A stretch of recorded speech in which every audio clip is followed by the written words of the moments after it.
Coming to you from a cozy little condo high atop Old Fourth Ward, Atlanta.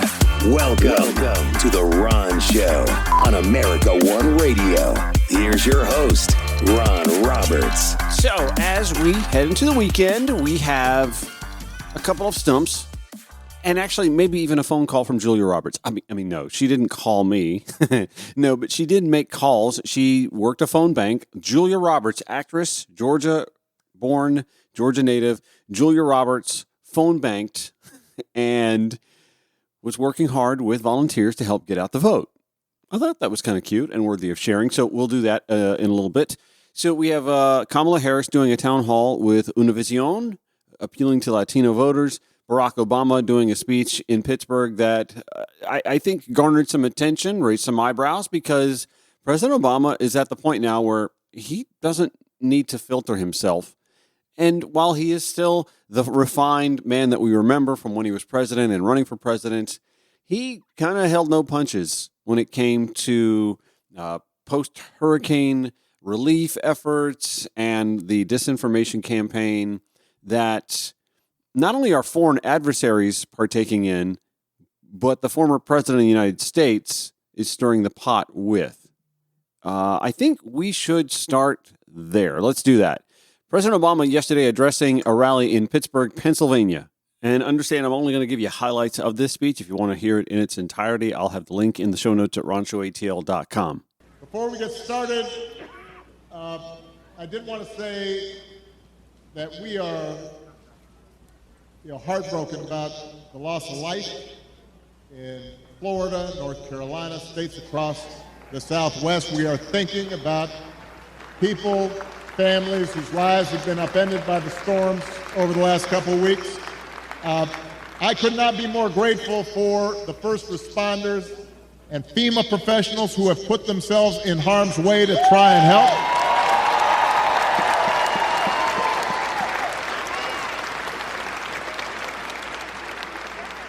You know, it's times like this when you realize having honest, competent leadership in government really matters. It makes a difference. There are a lot of Americans who are still struggling out there. They're still striving to make life better for themselves, for their families, and for their kids. And let's face it, as a country, we've been through a lot these last few years. We had a historic pandemic wreaking havoc on communities and businesses. Disruptions from the pandemic then caused prices to spike, and that put a strain on family budgets. And in many ways, it's felt like the aspirations of working people have taken a back seat to the priorities of the rich and the powerful. So I get it, why people are looking to shake things up. I mean, I am the hopey-changey guy. So I understand people feeling frustrated and feeling we can do better. What I cannot understand is why anybody would think that Donald Trump will shake things up in a way that is good for you, Pennsylvania. I don't understand that.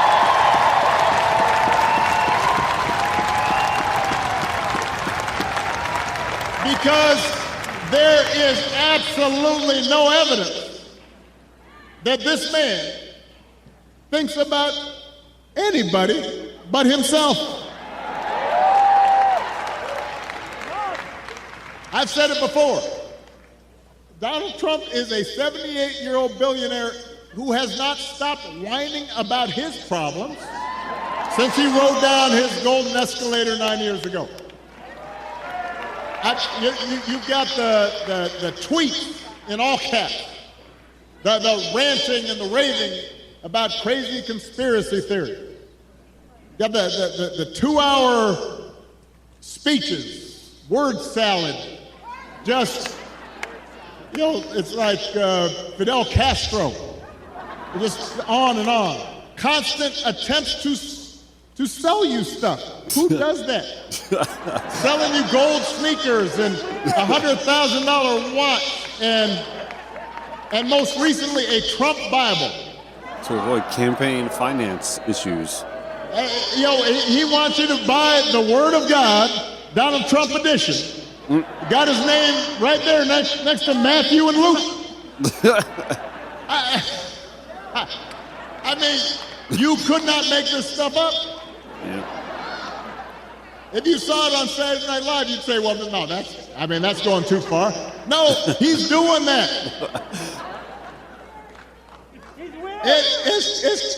It's crazy. And the reason he does it is because all he cares about is his ego and his money and his status. He's not thinking about you. Donald Trump sees power as nothing more than a means to an end.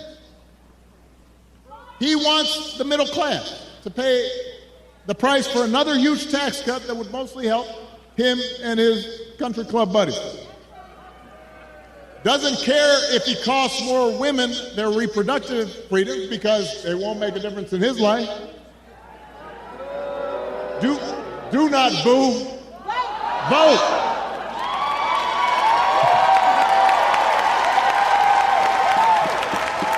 They can't hear your boos, but they can hear your votes.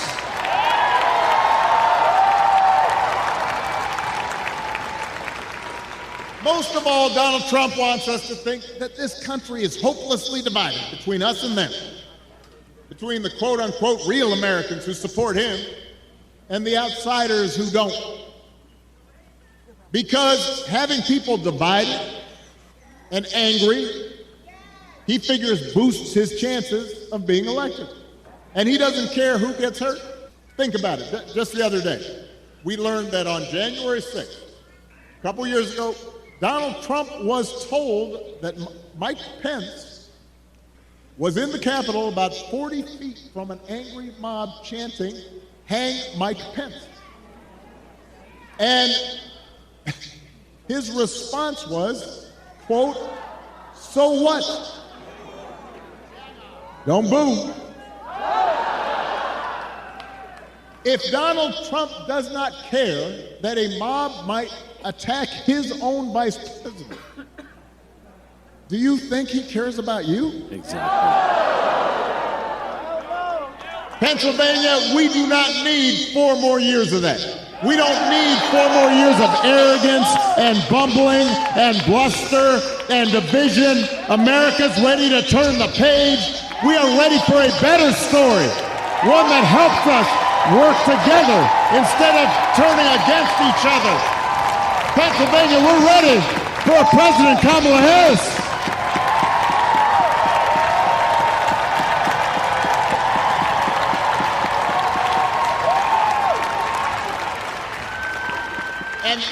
And the good news is Kamala Harris is ready to do the job. This is a leader who has spent her life fighting on behalf of people who need a voice and a change. Somebody who was raised in the middle class, who worked a summer job at McDonald's while she earned a degree, who believes in the values that built this country. Somebody who has served with distinction in every office that she has ever held. I think we probably had a fainting spell back there. So let's make space for the emergency folks. This happens sometimes. Everybody bend their knees a little bit. You've been standing for a while. You can dance if you want. I just suggest bend your knees. But she'll be okay.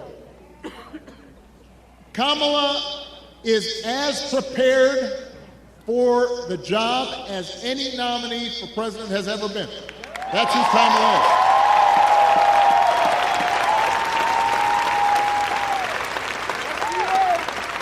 And in the White House, she will have an outstanding partner in Governor Tim Walz. Tim is a veteran He is a teacher, he's a coach, he's a hunter. He's been a great governor working with Democrats and Republicans to get stuff done. He can also take a vintage truck apart and put it back together again. You think Donald Trump can do that? For that matter, do you think Donald Trump has ever changed a tire in his life? I'm just trying to picture.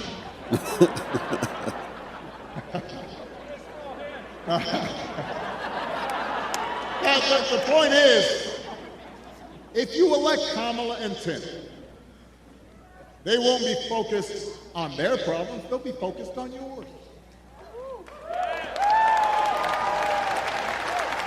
They understand that too many folks here in Pennsylvania and across the country are struggling to pay the bills. Even though wages are steadily growing and inflation is finally slowing, the price of everything, from health care to housing to groceries, it's still too high. And that takes a real bite out of paychecks. It hurts. So the question is, who's really going to do something about it? That's what you should be asking yourself. Now, Donald Trump's plan is to do what he did last time, which was give another massive tax cut to billionaires and big corporations. And then, don't boo, I'm going to break you of this habit. And the reason some people think, wow, I don't know, I remember that economy when he first came in being pretty good. Yeah, it was pretty good, because it was my economy. Bingo.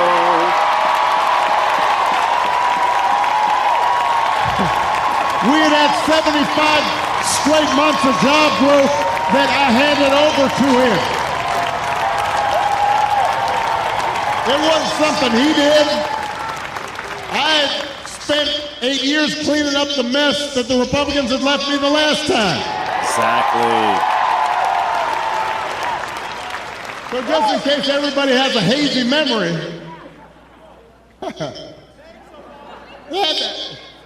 he didn't do nothing except those big tax cuts.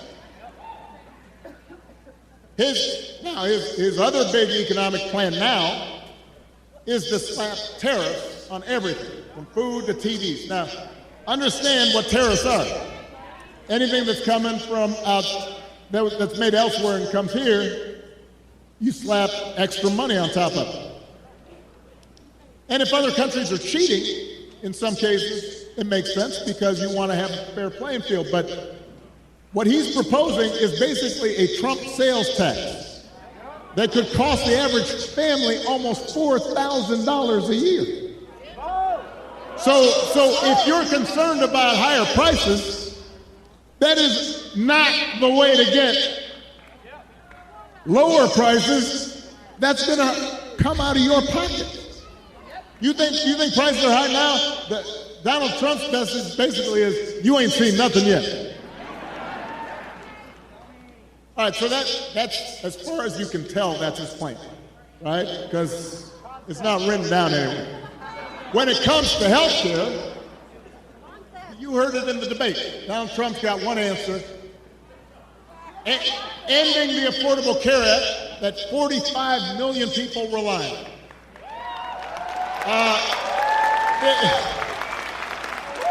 The other day, his running mate, J.D. Vance, had you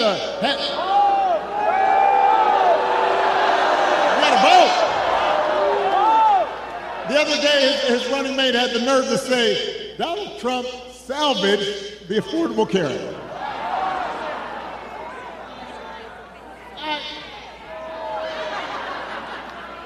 I mean, Donald Trump spent his entire presidency trying to tear it down. And by the way, he couldn't even do that right. And now, Barry's in. 8 years after he was elected, when he was asked about what he was going to do, he says he's got concepts of a plan for how he'd replace it. He is clowning on it. Now, I want you all to think about this for a second. Let's say your boss gives you an assignment, project. He says, I need this on Friday. And Friday comes around, and He says, so, did you finish that project I asked for? And he said, well, I actually haven't started, but I have a concept of a plan. Or you could try it at home. Oh. Honey, did you do the dishes? I have a concept of a plan to do the dishes. How's that going to go over? Like a lead balloon. If it wouldn't work for you, why in the heck should it work for the President of the United States?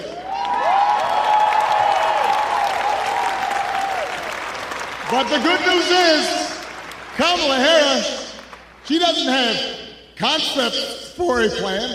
She has an actual plan to make your life better.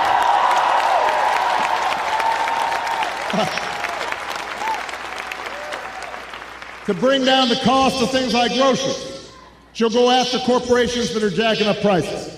Just like she went after big banks and for-profit colleges when she was an attorney general in California. And believe me, when she does, nobody's going to want to stand in her way. I remember after the home mortgage crisis, Kamala pushed me and my administration harder than any other attorney general in the country to make sure homeowners got a fair settlement. It did not matter that she was pushing a Democratic administration. She was not going to let anybody stop her from winning as much relief as possible for the families who deserved it. And because of the work she did, those families got billions more than they would have otherwise got. That's the kind of president Kamala Harris will be. President Barack Obama last night speaking in Pittsburgh, Pennsylvania at a Kamala Harris rally. We'll have some more highlights of that. Also, some highlights from VP Kamala Harris at the Univision Town Hall last night when The Ron Show returns. You can follow The Ron Show on your preferred social media platforms at Ron Show ATL, Facebook, Twitter, X, Instagram, Threads. You can always call the show, 404-919-2725. Ron at RonShowATL.com is the email address. A few more highlights from President Barack Obama's rally speech last night in Pittsburgh, Pennsylvania. Later on, we'll dive into Kamala Harris Univision Town Hall and even a phone call from Julia Roberts. No, honest, I promise. To lower health care costs. Kamala already worked with Joe Biden to take on the drug companies and bring down the cost of insulin and hearing aids and more than 50 prescription drugs.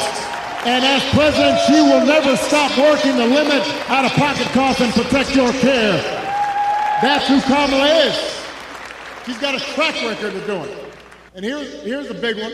Instead of giving more tax breaks to billionaires and raising prices on working families, Kamala will give a tax cut to 100 million middle class and working people here in America. As I recall, Donald Trump was president for 4 years. And if rounding up and deporting millions of desperate people and building the beautiful wall, and didn't matter whether some of those folks you rounded up were women and children, if that's the answer to everything, well, why didn't you solve the problem? Why were the number of immigrants basically the same when you left office as when you took office?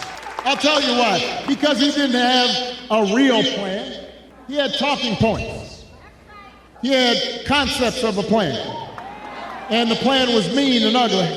And it was designed to enhance his politics and make people angry, not to solve the problem.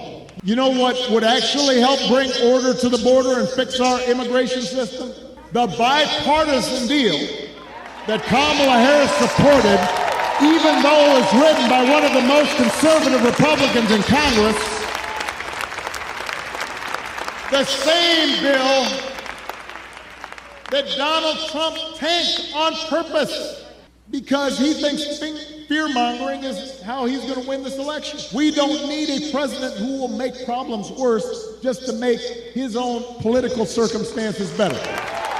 We need a president who actually cares about solving problems and making your life better, and that's what Kamala Harris will do.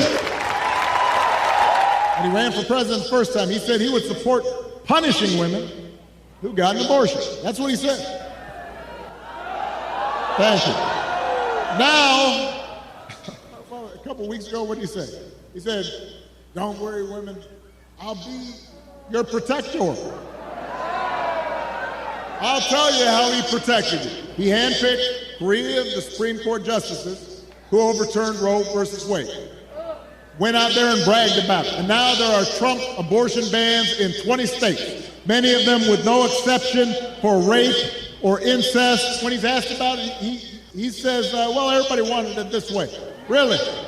He thinks women want to have to drive hundreds of miles to find a doctor who can help them? Does he think doctors want to choose between letting a woman die or going to jail for giving her the life-saving care that she needs? That is not something people chose. Donald Trump may be confused about that issue, but let's not be confused. Let's be clear about what's at stake here. If you send Bob Casey back to the Senate, he'll vote to restore reproductive freedom that women had for nearly 50 years, and if Congress passes that bill, Kamala Harris will sign it into law. President Obama yesterday in Pittsburgh at a rally for Kamala Harris and Senator Bob Casey, obviously. And just one more highlight that I want to get to after the break. This is The Ron Show on Progressive Voices and America One Radio. This is The Ron Show on America One Radio. So I know a lot of folks screen their calls. If they get a phone call on their cell phone from somebody they don't know or a phone number they don't recognize, they don't answer the phone. Here's why you do it. Because you never know who could be on the other line. That's Emily on the phone for you. Emily? Hey, girl.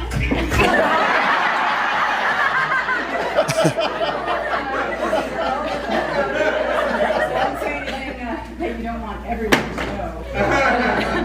How are you today? Great, how are you? I'm good. Where are you? I'm at work. Where do you work? I work at Pop Venue. Oh. Tech startup here. Oh, okay. It's a tech startup. It sounded like a campus. Yeah, well, maybe not with, cameras rolling. I'm working a phone bank this morning, and I'm calling to remind you to vote in the November 5th election. I definitely plan to do that. Are you all registered and you're verifying and you're going to volunteer some time? I was with Stacey Abrams yesterday, so I know all the lingo. Stacy, yeah, I'm all planned and ready to go.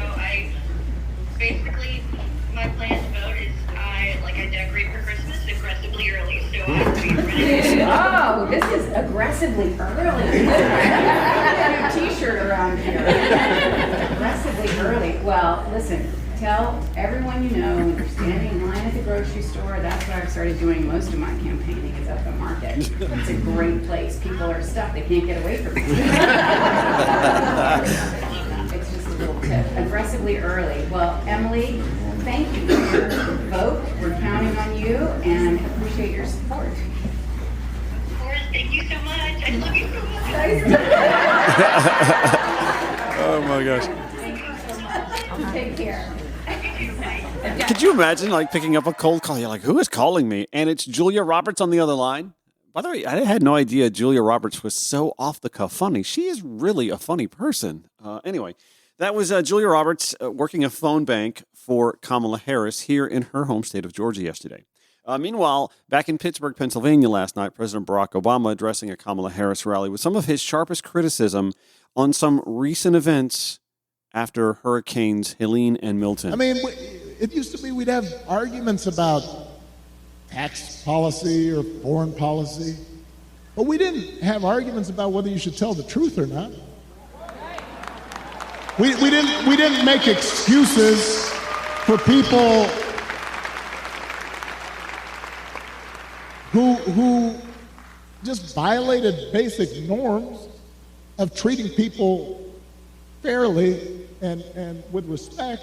I mean, just last week, I talked about this. We had one of the deadliest hurricanes in American history. The beautiful town of Asheville, North Carolina, one of my favorite places in the country. Spent time there, amazing people. Devastating. Hundreds of people killed. And President Biden and Vice President Harris were down there meeting with local officials and comforting families, asking how they could help.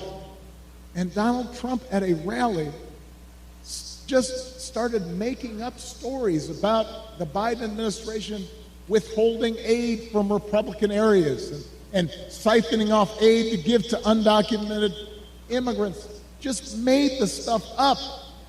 Everybody knew it wasn't true. Even local Republicans said it was not true. And now the people of Florida are dealing with another devastating storm. And I want you to watch what happens over the next few days, just like the last time. You're going to have leaders who try to help, and then you have a guy who will just lie about it to score political points, and this has consequences. Because people are afraid, and they've lost everything, and now they're trying to figure out, how do I apply for help? And some of them may be discouraged from getting the help they need. The idea of intentionally trying to deceive people in their most desperate and vulnerable moments. And my question is, when did that become okay? I'm not looking for applause right now. I want to ask Republicans out there, people who are conservative, who didn't vote for me, who didn't agree with me. I had friends who disagreed with me on every issue. When did that become okay? Why would we go along with that? I mean, if your coworkers acted like that, they wouldn't be your coworkers very long. If you're in business and somebody you're doing business with just outright lies and manipulates, you stop doing business with them. Even if you had a family member who acted like that, you might still love them, but you tell them you've got a problem. And you wouldn't put them in charge of anything. And yet, when Donald Trump lies or cheats or shows utter disregard for our Constitution, when he calls POWs losers or fellow citizens vermin, people make excuses for it. They think it's okay. They think, well, at least he's owning the libs. He's really sticking it to them. It's okay as long as our side wins. And by the way, I'm sorry, gentlemen. I've noticed this especially with some men who seem to think Trump's behavior, the bullying and the putting people down, is a sign of strength. And I am here to tell you that is not what real strength is. It never has been. Real strength is about working hard and carrying a heavy load without complaining. Real strength is about taking responsibility for your actions and telling the truth even when it's inconvenient. Real strength is about helping people who need it and standing up for those who can't always stand up for themselves. That is what we should want for our daughters and for our sons, and that is what I want to see in a president of the United States of America. And the good news is that you have candidates to vote for in this election that demonstrate that kind of character, who know what real strength looks like, who will set a good example and do the right thing and lead this country better than they found it. So, Pennsylvania, that is the choice in this election. It's not just about policies that are on the ballot. It is about values, and it is about character.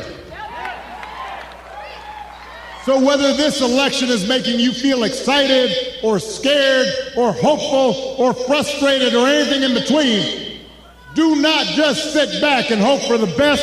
Get off your couch and vote. Put down your phone and vote.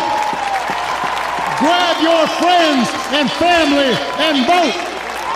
Vote for Kamala Harris as the next president of the United States. Vote for Tim Walz as the next vice president of the United States.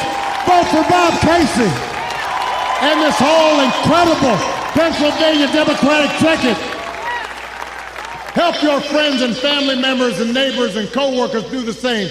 Because if enough of us make our voices heard, we will leave no doubt about the election outcome. We'll leave no doubt about who we are and what America stands for. And together we'll keep building a country that's more fair and more equal and more just and more free. That is our task. That is our responsibility. Let's go do it. Thank you, Pittsburgh. Thank you, Pennsylvania. Let's go vote. Former President Barack Obama last night in Pittsburgh, Pennsylvania at a Kamala Harris rally along with Senator Bob Casey. Kamala Harris, meanwhile, busy on Univision for a live town hall. And we'll give you some highlights of that when the Ron Show returns here on America One Radio, Progressive Voices via TuneIn or wherever you podcast. All right, final bit of the Ron Show for the day and for the week. Kamala Harris, again, dodging the media, avoiding the tough questions by shrewdly hiding out at a Univision town hall. Oh my God, it was live televised? Did she know that? Anyway, let's give you some of the highlights from that. Ramiro Gonzalez, our first question, he's in construction. He lives in Tampa. His home is there. Ramiro Gonzalez está en la construcción. Él vive en Tampa y tiene una pregunta para la señora. And he's got a question for Ms. Vice President. Buenas noches, señor. Good evening, Ms. Vice President. I spent the entire night looking at news, tracking the hurricane that was going through my family's house. 2 weeks ago, there was another hurricane that came through the same neighborhood. They are saying, or rumors are, that your administration didn't do enough to respond to the last hurricane. What would you specifically do, or your administration do, to help us in the Tampa Bay area or the Central Florida area with this hurricane? The administration didn't do enough in terms of relief for families affected by Helene. What would your administration do differently in the case of Milton? Well, first of all, thank you for the question, and I hope your family is okay and your home is okay. Yes, they are, ma'am. There's been a lot of mis and disinformation about what we have been doing over the last 2 weeks and what we are going to do going forward. And I have to stress that this is not a time for people to play politics. You know, I started my career as a prosecutor, and when I worked doing that job of my goal of keeping people safe, I never asked a witness or a victim of crime, are you a Republican, are you a Democrat? The only question I ever asked is, are you okay? And sadly, we have seen over the last 2 weeks since Hurricane Helene and now in the immediate aftermath of Milton, where people are playing political games suggesting that resources and support is only going to certain people based on a political agenda. And this is just not accurate. I have been working over the course of the last couple of years, not even couple of years, my whole career, but couple of weeks with people on the ground in Georgia, in North Carolina, in Florida, in the Southeast corridor. Republicans, Democrats, to work in getting relief that is about bringing FEMA resources on the ground, reminding people that they are entitled to relief. Don't listen to anyone who says that you're not entitled. Doing the work. I was just on a secure meeting today with the President, with the Secretary of Defense, with the Chairman of the Joint Chiefs, with the head of the Coast Guard, with the General representing NORTHCOM, talking about how the federal, state, and local governments are working together for the benefit of the people on the ground.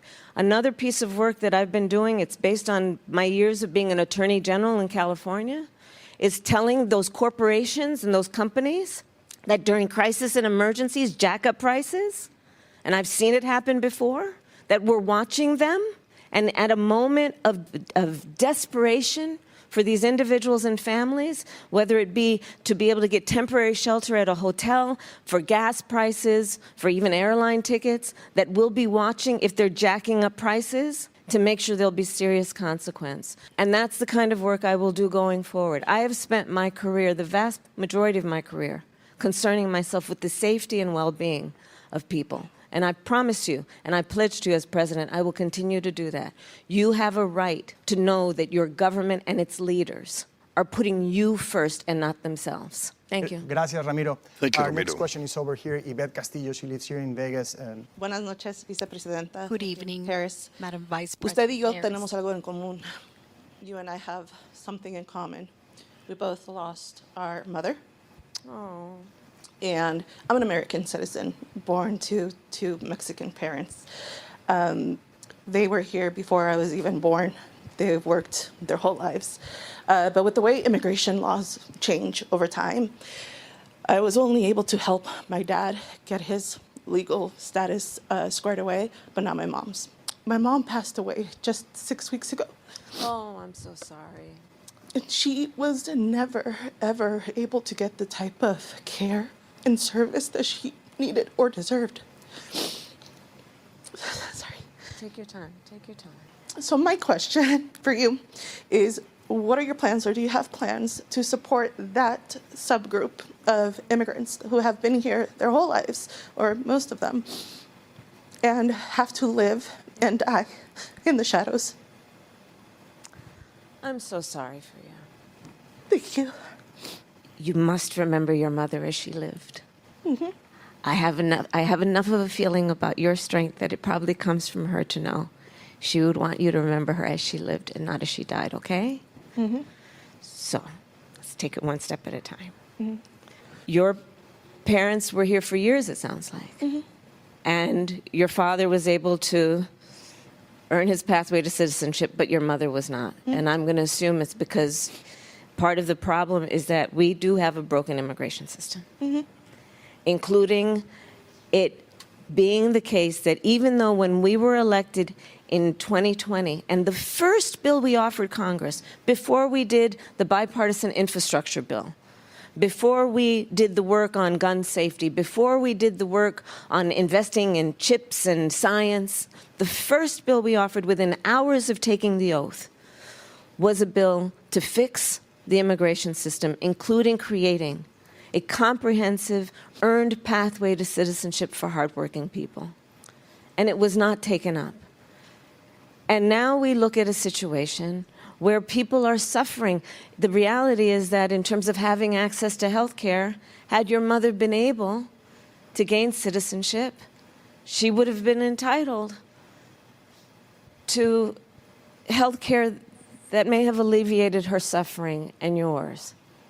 And this is one example of the fact that there are real people who are suffering because of an inability to put solutions in front of politics. I mean, an example of this on immigration policy is that as it relates to what we need to do to strengthen our border.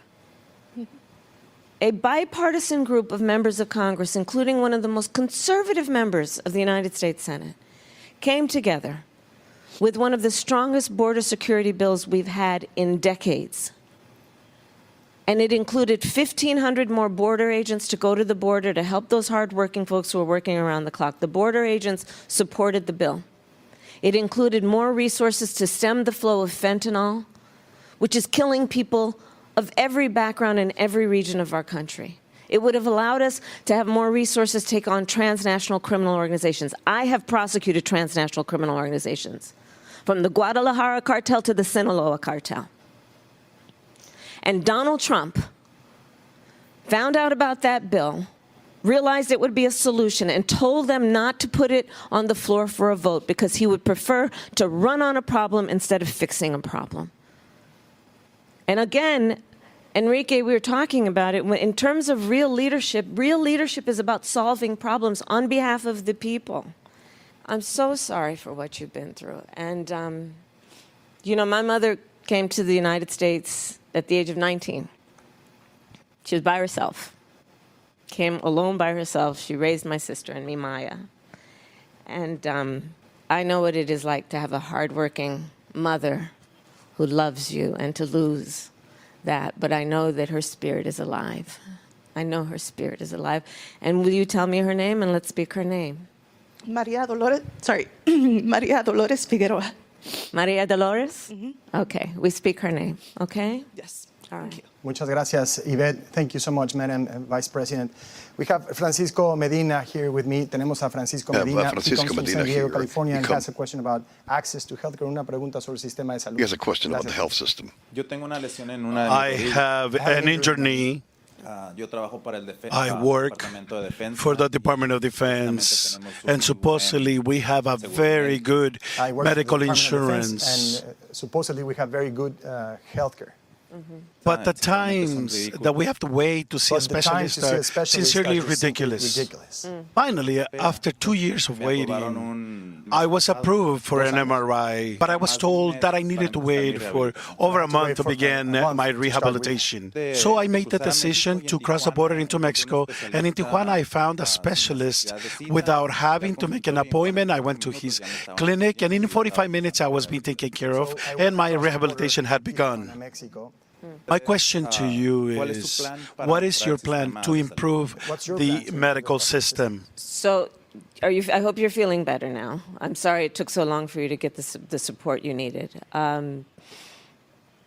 I firmly and deeply believe that access to health care is a right and should be a right and not just a privilege of those who can afford it or have access to it easily. It should be something that we make accessible to all people. Again, it gets back to my earlier point. It's about the dignity of people and about the importance of doing what we can as leaders to alleviate suffering, right? You know, when I say earlier about what I think is backwards in terms of this thinking that it's a sign of strength to beat people down, part of the backward nature of those kinds of thinking is to suggest that empathy, right, is somehow a weakness. Empathy, meaning to have some level of care and concern about the suffering of other people and then do something to lift that up. A lot of the work that I've done over the years, including as vice president now for almost 4 years, has been to address what we need to do to strengthen our healthcare system, whether it be what we do to strengthen the Affordable Care Act, to make sure more people have coverage, to what we have done, which is we finally have capped the cost of insulin, for example, at $35 a month. I don't know if this is interactive enough. If I can ask anyone, raise your hand if you have a family member with diabetes, right? And seniors, and Latinos are 70% more likely to be diagnosed with diabetes. And so when we cap the cost of insulin at $35 a month, what that means is it's the story I hear constantly, including recently from a woman here in Las Vegas, which is finally her mother can afford to fill her prescription for insulin instead of trying to make it last for a longer period of time, even though that's going to lead to her health condition worsening. The work we have done has been about capping the cost of prescription medication for seniors at $2,000. My intention as President of the United States is to now make that available not just for seniors, but for everyone. The work that we must do is about understanding health care is a right and should not just be a privilege of those who have access to it. Again, this is an election. That's why we're here, because we have an election coming up. There's a big contrast between me and Donald Trump. When he was president of the United States, he and his friends 60 times tried to get rid of the Affordable Care Act.